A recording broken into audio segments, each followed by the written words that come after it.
Welcome back to the deep dive. We're always digging into something interesting, and today, well, we're going past those headlines from the 2024 election.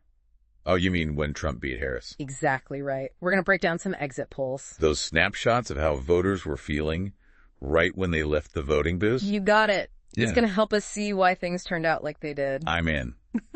Especially since it was such a close race, wasn't it? 53 to 45 in Trump's favor. Not a landslide by any stretch. And there are some pretty big shifts in how people voted compared to back in 2020. Oh, yeah. Like what? Well, let's just jump right in and see. One of the biggest things that kind of jumped out at me was how the Hispanic vote went. Yeah, they've historically voted more for Democrats, haven't they? Yeah, but Trump got a 14-point increase compared to 2020. Wow, that's huge. Yeah. Like a whole earthquake in the political landscape. And even more than that, Hispanic men swung over to Trump by like 19 points. Whoa. What do you think's going on there? I don't know. It's a lot to unpack, right? For sure. But, it's easy to say, oh, it's the economy, but get this. The exit polls show 46% of voters said they were worse off than 4 years ago. That's more than double what it was in 2020. Exactly. So if everyone was just voting based on their wallet, wouldn't we see that kind of swing everywhere, not just one group? That's a great point. It's almost like something else is going on, maybe a change in how certain groups are lining up politically. Or maybe specific messages that really hit home with, worries in the Hispanic community. Yeah. To really get it, we need to look way beyond these exit polls. Think about cultural stuff, policies that matter to them, even how campaigns targeted certain people. You're right. It's layers and layers.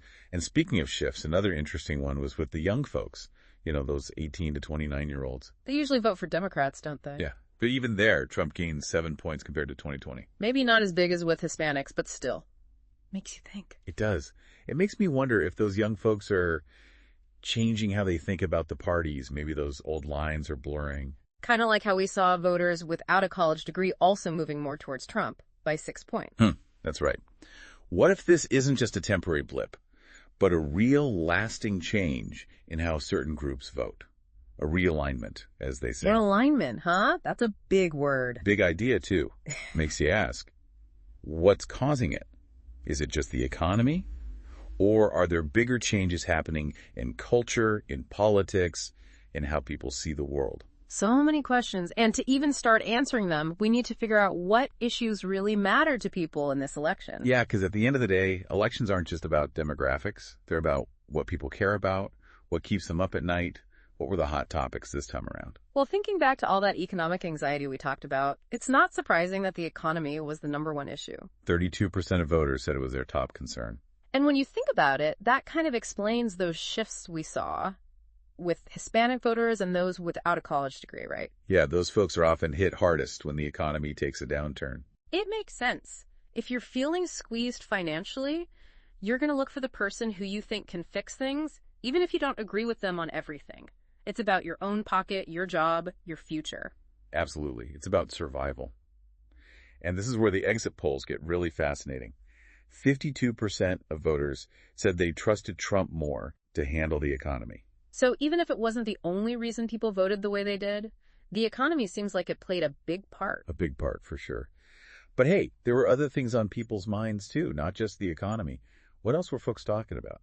Well, immigration was still a big concern, though not as big as the economy. 11% of voters said it was the most important issue for them. And 40% supported deporting undocumented immigrants. So that tells us that for some people, immigration is still a major issue, especially maybe if they're worried about jobs or changes in their communities. Yeah, it's a reminder that there are a lot of different things influencing how people vote.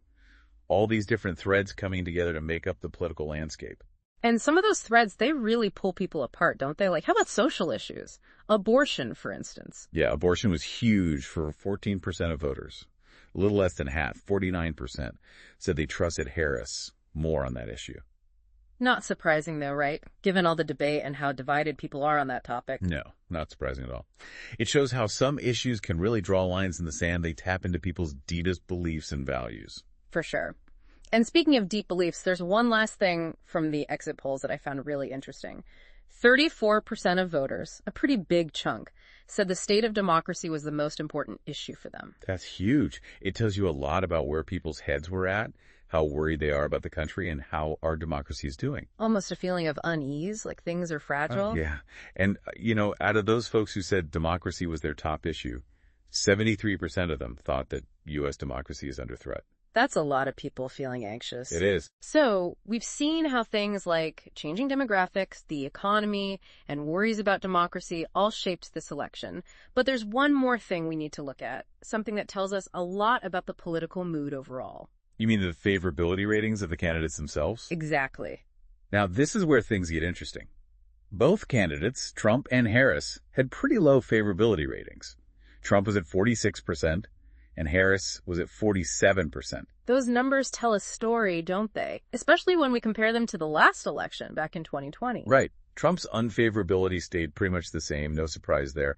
But Harris was actually less popular than Biden was back then. Makes you think this wasn't an election where people were super excited about either candidate? You got it. More like choosing the lesser of two evils, maybe. So voting against someone rather than for them? That's what it looks like. That's fascinating. It makes you wonder what was going on. What made both candidates so unpopular?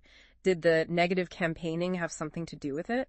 And most importantly, what does it tell us about how divided we are, politically speaking? To really get to the bottom of that, we need to look at the nitty-gritty of the campaigns, the media coverage, the whole political landscape. But one thing's for sure, this wasn't a clear mandate for either side. It shows just how divided the country is, how many people are struggling with all these complex issues and anxieties. Deeply divided, yeah. And in part 2 of our deep dive, we're going to explore just what that division means, what happens when people don't like their choices, and what it all means for how American politics works. Picking up right where we left off, it's really interesting to think about how this election wasn't really about people being excited about either candidate. It's like they weren't voting for someone they loved, but voting against the one they disliked more. Exactly, like a strategic dissatisfaction kind of vote. Ooh, strategic dissatisfaction. I like that. But what does that kind of thinking mean for how our whole political system works? Well, could mean that we're becoming even more divided politically. Yeah.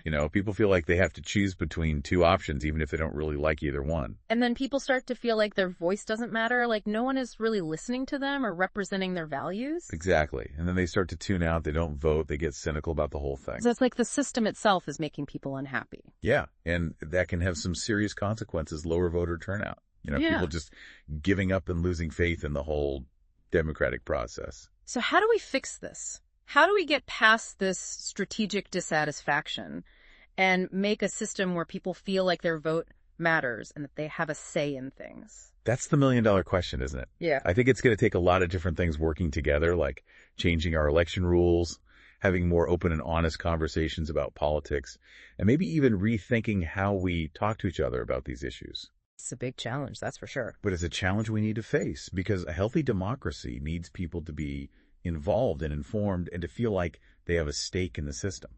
I agree. And as we dig into these exit polls, we're not just looking at numbers, we're trying to understand what voters are thinking and feeling what they want, what they're scared of, and what they're hoping for the future. Yeah, it's like putting together a puzzle. Each piece gives us a little more information about what's going on in the minds of American voters. And speaking of those puzzle pieces, let's go back to those low favorability ratings for a minute. You mentioned that it raises questions about the candidates themselves. What do you think contributed to those low ratings? Well, there are a few things that could be going on. One is negative campaigning. When candidates spend all their time attacking each other instead of talking about what they're going to do, it makes people cynical and distrustful of everyone involved. It's like it becomes a self-fulfilling prophecy. The more negative the campaigns get, the more turned off voters become, and the less likely they are to see anything good in either candidate. Right. And it's not just the campaigns themselves. The media plays a role, too. When all we see on the news is scandals and gaffes and personal attacks, it reinforces those negative perceptions. So it's this vicious cycle of negativity. Exactly. How do we break out of this cycle? How do we have more productive and hopeful conversations about politics? That's a tough one. I think it involves encouraging candidates to focus more on the issues and promoting media literacy so people can be more critical of what they see and hear. And we need to foster a culture of civil discourse where disagreement is seen as an opportunity to learn and grow rather than something to be afraid of. Those are all good ideas. But I think it also comes down to a change in attitude, both from the candidates and from the voters. We need to stop seeing politics as a zero-sum game where one side wins and the other side loses. Yeah, we need to find that common ground, that sense of shared purpose, and remember that we're all in this together and that our democracy works best when we can talk to each other with respect and understanding. Well said. And that brings us back to what we're doing here on the deep dive. We're not just analyzing data. We're trying to help people understand what's shaping our political landscape.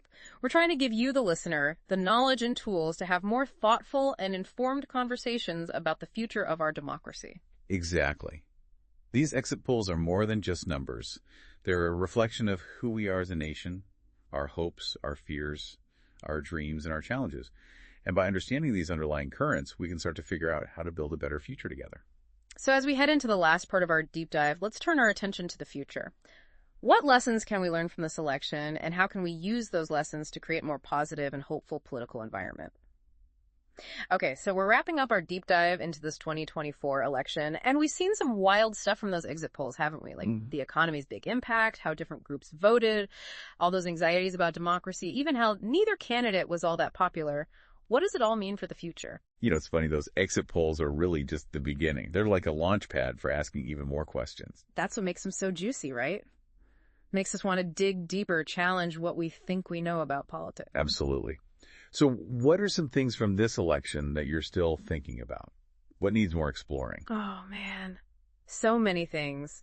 But for me, it's got to be that shift in how Hispanics voted. We can't just say, oh, they voted more for Trump and leave it at that. Right. Right. Was it just about the economy, or were there worries that hit that community harder? Did certain messages really stick with them?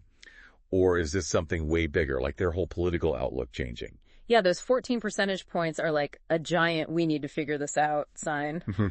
And it wasn't just Hispanics, right? We saw smaller changes with younger voters and folks without college degrees, too. Totally. It makes you wonder, are those groups starting to rethink their political choices? Maybe ditching those old party lines? Is a realignment happening, like we talked about before? If it is a realignment, what's behind it? Is it about specific policies?